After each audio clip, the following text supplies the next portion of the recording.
Bonsoir. Que Dieu vous bénisse ma sœur. J'avais une question à propos du deuxième livre de Samuel. Chapitre 24.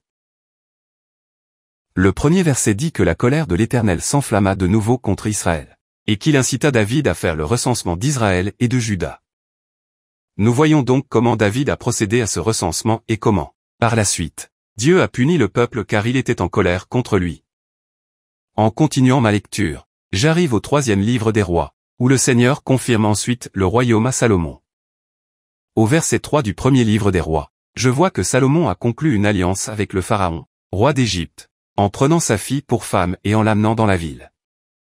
Pendant ce temps, il terminait la construction de sa maison et de la maison de l'Éternel, ainsi que des murs. Nous voyons aussi que Salomon a pris la fille du Pharaon pour épouse après que Dieu lui soit apparu en rêve.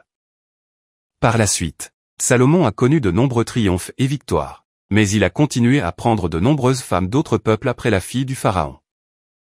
Je me suis alors demandé pourquoi, après Salomon, Israël a également été puni.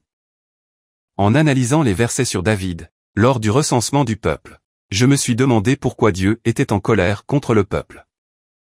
David a réalisé qu'il avait péché contre l'Éternel, comme s'il était aveuglé. Je ne sais pas si Salomon était également aveuglé ici, ou si Dieu allait le guérir après. Oui, mon frère, oui, il a désobéi. Nous voyons que le roi David, bien qu'il ait fait ce qui était juste aux yeux du Seigneur en n'adorant pas les idoles, a désobéi en d'autres choses. Par exemple, il a fait le recensement que Dieu ne lui avait pas ordonné. Il semble donc qu'il ait agi selon sa volonté. David a fait le recensement, ce qui a déplu à Dieu. Car David a fait le recensement alors que je ne lui avais pas donné cet ordre. Je lui ai dit que ce n'est pas avec des armées, mais avec mon esprit que je donne les victoires. Pourquoi alors a-t-il fait ce recensement? Pour voir combien de soldats il pourrait avoir pour la guerre, pour combattre d'autres nations. En d'autres termes, David avait confiance en son peuple, en le nombre de soldats qu'il aurait, plutôt qu'en moi, alors que je lui ai toujours dit que je serais avec lui et que je lui donnerais des victoires et des triomphes. C'est ce qui s'est passé. Il a commis cette faute et Dieu l'a puni. David a dû supplier Dieu de lui pardonner et de faire cesser la mortalité que le Seigneur avait envoyée, une peste qui tuait des milliers de personnes en un jour. Dieu a donc puni immédiatement. Quant à Salomon, c'est la même chose. Dieu avait donné les commandements par l'intermédiaire de Moïse et avait dit que tous devaient les respecter pour plaire au Seigneur. Salomon, lui aussi, a suivi les idoles et a épousé des femmes étrangères. Il a épousé la fille du Pharaon, qui était une femme étrangère. Elle n'était pas juive, elle n'était pas du peuple hébreu. Il est également dit qu'il a eu 700 autres femmes et que ces femmes l'ont conduit à l'idolâtrie. Quel grand et grave péché Salomon a commis. Mais comme Dieu avait fait sa promesse, il avait promis à David que son fils serait celui qui construirait le temple. Ce fils avait une signification symbolique pour l'avenir. Le fils du roi et ce temple qu'il allait construire étaient également symboliques de l'Église du Seigneur. Alors Dieu a d'abord fait les choses matériellement, physiquement, mais tout avait un symbolisme pour l'avenir. Salomon était donc comme le symbole du Fils du roi, du Seigneur Jésus-Christ. Et le temple qu'il a construit était également le symbole de l'Église du Seigneur. Mais quand le Seigneur donnait la prophétie à David, il disait « De ton fils, de ta descendance, de ta lignée, viendra le roi que j'ai pour Israël. Il construira mon temple. » Mais le Seigneur ne regardait pas la partie matérielle, physique, qui était Salomon, son fils de chair et d'os. Mais il regardait l'avenir, l'Église et le Seigneur Jésus-Christ.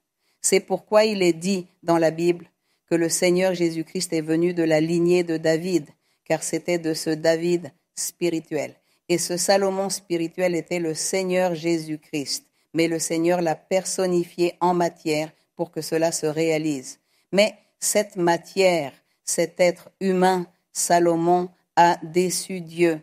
Mais comme Dieu avait fait la promesse, il ne pouvait pas revenir ces mots. Le Seigneur a continué à exécuter son plan, avec la promesse et le plan du salut.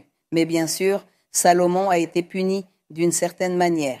Et Dieu a aussi accompli sa promesse, car il est dit que du temps de Salomon, il y eut la paix parmi le peuple. Il n'y eut pas de guerre. Cependant, lorsque nous lisons les psaumes, lorsque nous lisons les prophètes, lorsque Dieu dit que de son fils, de la lignée de David, nous avons cela dans les évangiles et dans les épîtres de Paul qui disent que le Seigneur Jésus-Christ venait de la lignée de David, parce que le Seigneur avait dit à David que son fils serait le prince pour toujours et qu'il construirait un temple qui est le temple spirituel, qui est l'Église du Seigneur. Dieu lui parlait à ce moment-là, et à cette époque, personne ne comprenait que Dieu parlait symboliquement de l'avenir. Cependant, ces personnages ont déçu Dieu, mais Dieu n'en a pas tenu compte, car sa parole devait accomplir son serment qu'il avait fait à Abraham.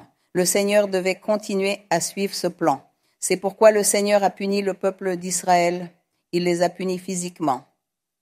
Car il est dit qu'il y eut la guerre et la destruction, et beaucoup sont morts. Jérusalem a été détruite, le temple que Salomon avait construit a également été détruit. Et ensuite, ils ont vécu sans Dieu, sans prophète, sans parole de Dieu, pendant environ 430 ans, jusqu'à ce que le Seigneur vienne. Alors, Jésus-Christ, notre Seigneur, a commencé à proclamer qu'il était ce David dont Dieu avait parlé dans l'Antiquité. Il était ce roi parfait que Dieu allait envoyer de la lignée de David et qu'il allait ériger un temple parfait, son Église.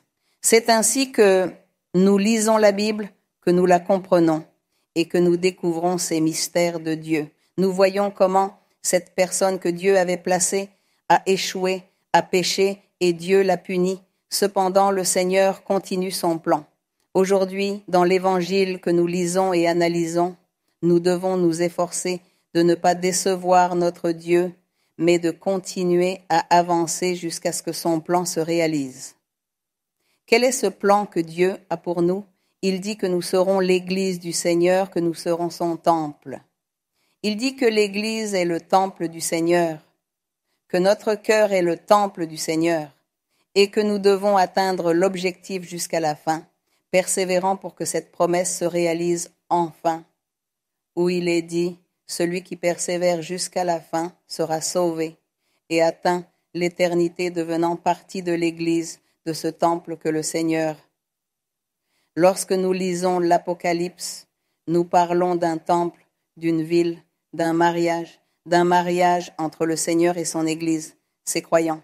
Il dit qu'un mariage était célébré et qu'il faut vivre dans un monde que Dieu a préparé là-bas, plein de bonheur.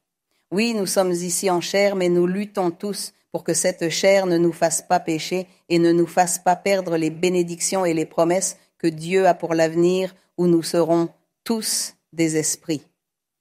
Il dit que nous serons comme des anges, pas comme de la matière, mais comme des anges, jouissant et devenant une église parfaite sans tache et l'épouse de l'agneau. Et là se réalisent les promesses que Dieu a faites à Abraham et à David. C'est ce temple, c'est tout cela. Mais Dieu l'a fait physique pour que les gens se rendent compte de ce qu'est un temple physique majestueux comme celui que Salomon a construit et de ce que sera le temple spirituel majestueux, notre vie spirituelle, comme elle doit être, pleine de majestuosité. Que notre vêtement invisible soit fait de pierres précieuses, soit des vêtements blancs comme la neige, et des pierres précieuses avec lesquelles Dieu nous orne, mais spirituellement. Parfois, Dieu donne ces expériences à beaucoup de gens, et ils voient des visions ou ont des rêves où Dieu leur montre que cette personne est vêtue d'un vêtement de pierres précieuses, que cette femme est comme une reine ou que cet homme est comme un roi vêtu de son meilleur. C'est parce que Dieu montre cela aux gens, parce que c'est la promesse, ce qui est ici dans la Bible, ce qui est dans l'Apocalypse, que Dieu dit que ses disciples, ses enfants qui deviennent l'Église, il les habillera d'un vêtement de pierre précieuse. Alors, on lit dans l'Apocalypse comment est cette ville parfaite, comment est cette Église parfaite, ces vêtements, que jamais dans ce monde, quelqu'un n'a eu une telle richesse ou joui des pierres et des métaux les plus précieux comme ceux-ci. Dans la Bible, il est dit que nous chercherons cela là-bas dans l'éternité, ce que nous voyons ici un peu et connaissons un peu. Mais nous n'en profitons pas et il y a très peu de gens qui en profitent. Mais il dit que là-bas, dans l'éternité, nous en profiterons tous. Si les pierres précieuses et les métaux précieux n'existaient pas ici sur terre, nous ne comprendrions pas la Bible quand Dieu dit « Et tous seront vêtus de brocart d'or, leurs vêtements de pierres précieuses », comme le dit le psaume que le Seigneur habille ses croyants. Et si les pierres n'existaient pas, on ne comprendrait pas, on se demanderait ce que cela signifie, ces pierres précieuses. Mais Dieu les a faites dans ce monde pour que nous les connaissions et comprenions ce qu'il nous a préparé dans l'autre vie. Il a tout fait matériel, un temple majestueux comme celui que Salomon a fait. S'il n'a jamais existé, c'est pour que nous comprenions ce qu'est le temple du Seigneur, qui est notre cœur et notre vie spirituelle, ce temple du Seigneur. Et il dit qu'il habitera là. Alors, combien c'est beau. De toute façon, frères et sœurs, il faut lire la Bible. Continuez à lire la Bible encore et encore. Et vous, continuez à lire la Bible. Continuez. Car au fur et à mesure que vous lirez la Bible, beaucoup de doutes vous seront éclaircis, beaucoup de concepts que vous ne comprenez pas pour l'instant. Mais Dieu vous fera comprendre. Continuez à lire encore et encore, et Dieu vous enseignera beaucoup de choses. Et en plus de cela, vous vivrez beaucoup d'expériences avec le Seigneur, parce que vous êtes très curieux. Vous aimez chercher, sonder, vous aimez enquêter, regarder, observer, et vous aimez aussi comparer. Vous faites cela, continuez dans ce travail, et Dieu vous enseignera beaucoup de choses et vous donnera beaucoup de belles révélations.